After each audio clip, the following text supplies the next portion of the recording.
Hello! Today's topic is on the rare cannabinoid CBC.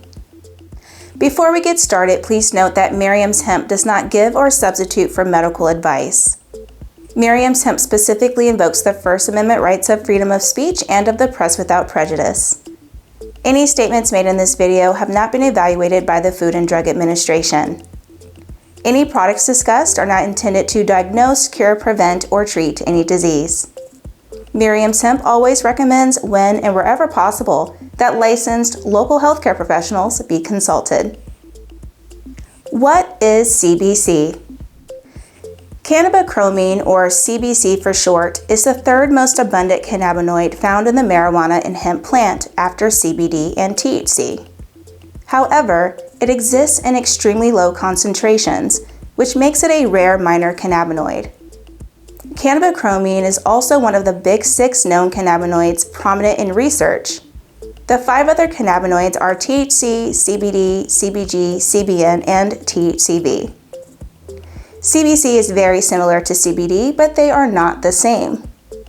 When CBGA is decarboxylated, it becomes CBCA, or cannabinoid acid, and finally converts to CBC. How does CBC work in the body? Cannabinoid is an intriguing cannabinoid because it has an indirect effect on the endocannabinoid system in homeostasis. CBC stimulates the body to produce naturally occurring endocannabinoids, anandamide and 2-AG, for example. CBC binds poorly to CB1 cannabinoid receptors in the brain. However, it's an agonist of CB2 receptors, so it still produces a significant effect on the endocannabinoid system. CBC also interacts with TRP ion channels, which are involved in the regulation of our central nervous system.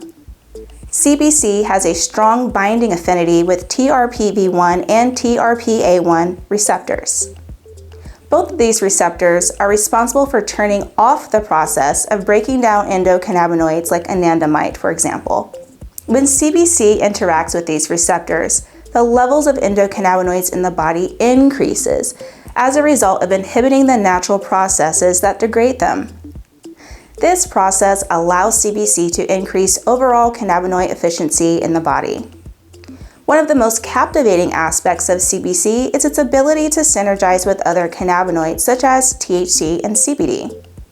When combined, they create what's known as the entourage effect. Together, they unlock enhanced therapeutic potential, delivering a holistic and powerful user experience. What does CBC feel like? Well, there is no psychoactive component to CBC, so it will not get you high or cause any kind of motor impairments. CBC users actually may feel happy and relaxed. CBC also shows tremendous promise as a neuroprotectant, supporting and maintaining brain health. CBC increases the brain's bliss molecule, anandamide, a chemical that affects mental health. One study even noted that CBC showed the greatest improvement in reducing depression scores when compared to both THC and CBD. Overall, CBC appears to be the best at elevating mood. Pain be gone. CBC may provide relief from pain and inflammation. One of the biggest potential benefits of the CBC cannabinoid is that it has the potential to reduce inflammation and block pain. CBC reduces inflammation the same way it helps with pain, by desensitizing TRPA1 and TRPV1 receptors. CBC works by blocking pain signals from getting to your brain, therefore reducing your overall perception of pain. And a study published in 2011 found that CBC effectively blocked pain associated with collagen-induced osteoarthritis.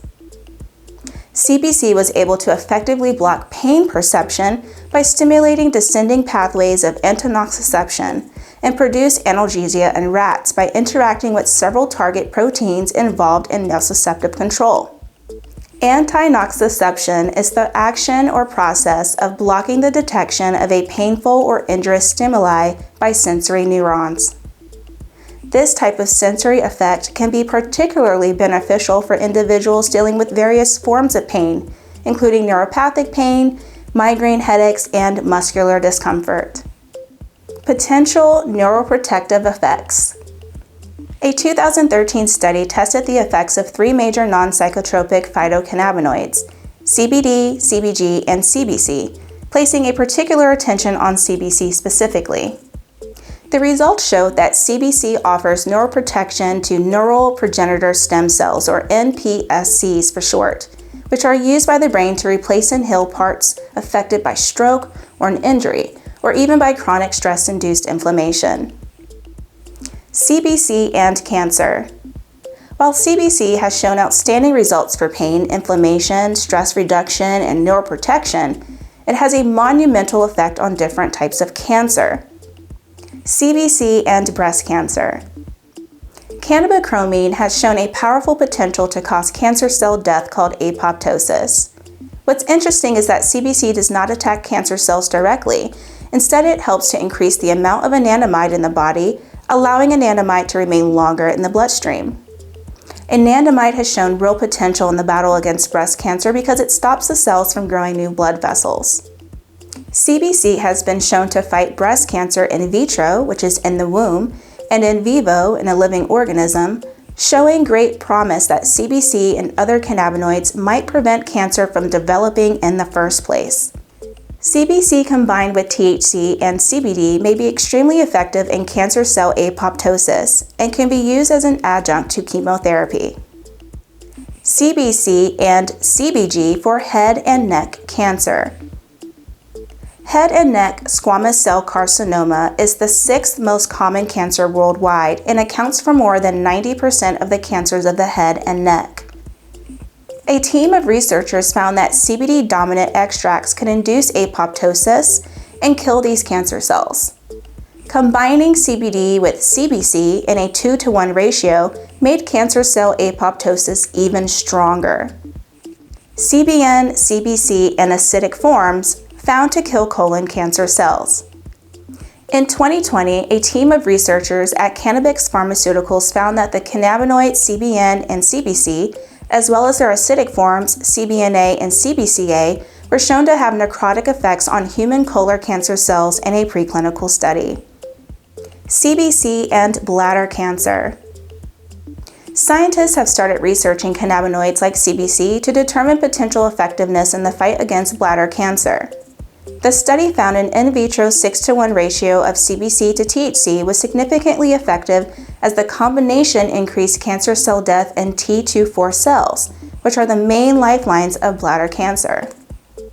Cannabichromene's ability to inhibit the growth of new cancer cells is garnering attention, offering a ray of hope for those seeking a natural therapeutic option. Today we explored the unique properties of CBC, its potential therapeutic benefits, and its role in the entourage effect within the cannabis plant. Remember, individual responses can vary, so if you're considering incorporating CBC into your routine, start with a small dose and monitor your experience. If you found this information valuable, please be sure to like, subscribe, and hit the notification bell to stay updated on the latest in cannabis science. Feel free to share your thoughts and questions in the comments below, and until next time, stay informed, stay curious, and stay well. Take care. Bye-bye.